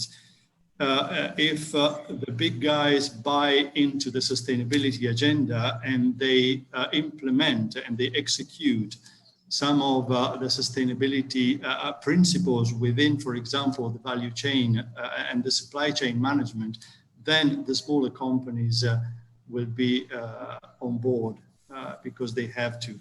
There is another important point that there are some smaller companies that are sustainability innovators. Sustainability innovators require and deserve a lot of attention because innovation comes from smaller companies, never comes from incumbents. And we need to look at smaller companies when it comes to how to nourish and how to look after sustainability innovation. That's the point I wanted to make. Thank you very much. Sunita, please. Would Pramod raise his hand before me? Do you? Oh, Pramod, yes, please go ahead. Okay, a quick one. For me, I like to take it down a lot simpler. And if I spell sustainability, I spell it like this, if you can see it. An S with a line in between. So what I believe is that you can't take away the cost consciousness or profitability from the sustainability thing, because businesses cannot survive just because they want to be green. Yep. So you have to think out of the box. And you see a lot of companies, when they move on a sustainability thing, oh, we're not going to use paper, we're not going to and then you realize, hey, the CFO, after a year of doing this, oh, the costs have come down. What are we learning from this whole COVID thing? We can stay at home and work. So the cars on the road have dropped. The CFO doesn't have to, oh, there are no petrol claims this month. Everyone's working at home, you know, the electricity bills are down and so on. So what I'm saying is, it's actually not hard. Even if when I talk to CFOs, I always start off from, do you know how much money you can save? And do you want to know how? Rather than, oh, you need to be green, blah, blah, blah. Because when you talk to a CEO or CFO, they need to know numbers. And even to the small mom and pop shop or a supermarket, if you create a green lane for people who bring their own bags, and what will happen is people will start bringing their own bags. Oh, it's faster if I go to Tesco or Jaya Grocer or wherever you're going to. If they have this lane for the people who are wanting to buy green products and all, you find that happening faster. Thank you. Sunita? I really sympathize with the question that was raised, but I also want to remind that these are opportunities as well. Look at how Dove has now is using 100% recycled plastic in the container, how we had single-use shampoo sachets, how ABB has created a fast charge station for electric vehicles, which is 100% solar powered, in a country where our grid is 93% fossil fuel. So these are all opportunities. I just want to remind us about that. And number two, speaking to Luann's point about being mindful about our purchasing choices, this is really important because the planet simply cannot sustain population growth and economic growth at the same time. So what is commonly known as a degrowth theory, where we just need to consume far less or be more mindful about what it is we're consuming. And the final point, which is a sort of corollary to this point, you know, can we afford things that are green right now? Is another point, a concept of climate apartheid. And this links to environmental justice, that a lot of middle class, upper middle, a lot of the higher earning people are going to be able to buy themselves out of the worst impacts of the climate emergency. And so there is a need for all of us collectively to seriously consider what needs to be done so that all of society can pivot to green. So these are the points I wanted to make. Thank you. I don't think it could have been put any better. And what better note to end that on than the very inspiring words by Sunita. I will, however, open it to any of the panel members for some final words, because we have exceeded our time, but I think it's been worth it. Anyone else? Yeah, I had prepared some concluding remarks, which I had said yesterday also, but I just want to remind everyone, we are making the journey of a multi-decade transition, and this is deeply complicated. This is going to be the decisive decade of humanity. We all are starting to recognize that you cannot have a successful business on a dead planet. So we know that environmental sustainability and commercial sustainability are the same thing. So this transition must be one of the most significant transformations in economic history. And so we all need to start considering this very seriously and maybe even declaring a state of planetary emergency now. So this is what I wanted to leave everyone with, these serious thoughts. Yeah, Mr. Pramod, you ask the floor. Okay, my final words. I will contradict what that Sunita said. I believe that you can have economic growth and greenness if you choose businesses or ideas that work. And it can start, and this can give Malaysia and companies in Malaysia a competitive advantage. We just need to search hard enough because if businesses, because they are not ESG compliant to the people that are buying the goods and services from Malaysia, we will be in a good place as a country. But if we take it as a challenge, choose the right areas to be in, it'll be an economic forte for us. So in other words, grow in the right areas. Anyone else? Yeah. If I may. So a very, very short closing remark. I think that businesses have to work together, really get together and come up with solutions in a pre-competitive space. So they need to get together without thinking too much about their particular interests, and try to collaborate and try to come up with solutions to a bigger cause and to see the bigger picture. There's no time anymore for solutions that are conducive to the benefit of one company. We need to create the ecosystem, the big changes that will enable the big transformations. And in order to do that, companies need really to work together and achieve this transformation. This, in my point of view, is a big critical success factor if we want to see the changes that are needed for this huge emergency that we're facing. Thank you, Roberto. Luann, any final words? Of course. Sorry, just writing on what Sunita said, without a planet, a live planet, there is no business. Think about, what's going to happen in 50 years' time if we go as BAU and don't decarbonize. You can't even step outside and not die in a few minutes, right? So what kind of planet do you think that would be? And if social inequalities get even worse, look at Black Lives Matter.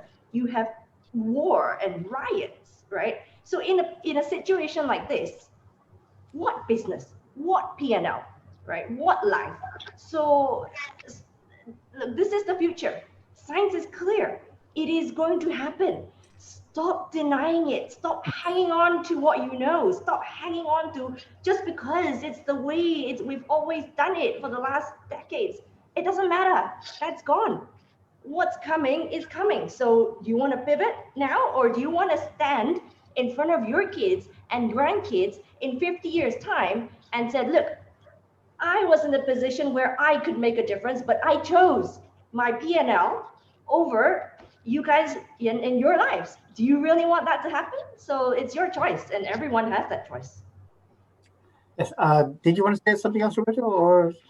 No, I was just nodding because I do agree with everything has been I said. think, the choices are stark, but the direction is clear. And just just because I do have a bit of the final, I do need to mention, of course, that this is, it's all in respect to the NDC, the nationally determined contribution by Malaysia. And now that is a government position, and the government as a party to the UN Framework Convention on Climate Change and the Paris Agreement that's underneath it. So we've sent the signal, as it were, down to Malaysians and to the private sector, including corporates, and now I'm sure that because this session has been so interesting, we've had lots and lots of government ears listening in on this, and I'm sure the signal will go back to them loud and clear as to how they should be updating and perhaps revising the NDC in the future as we get into the transparency mechanism and how to report it. But it's been a thrilling session. I really need to hand it to all the panelists. They've made my job extremely easy.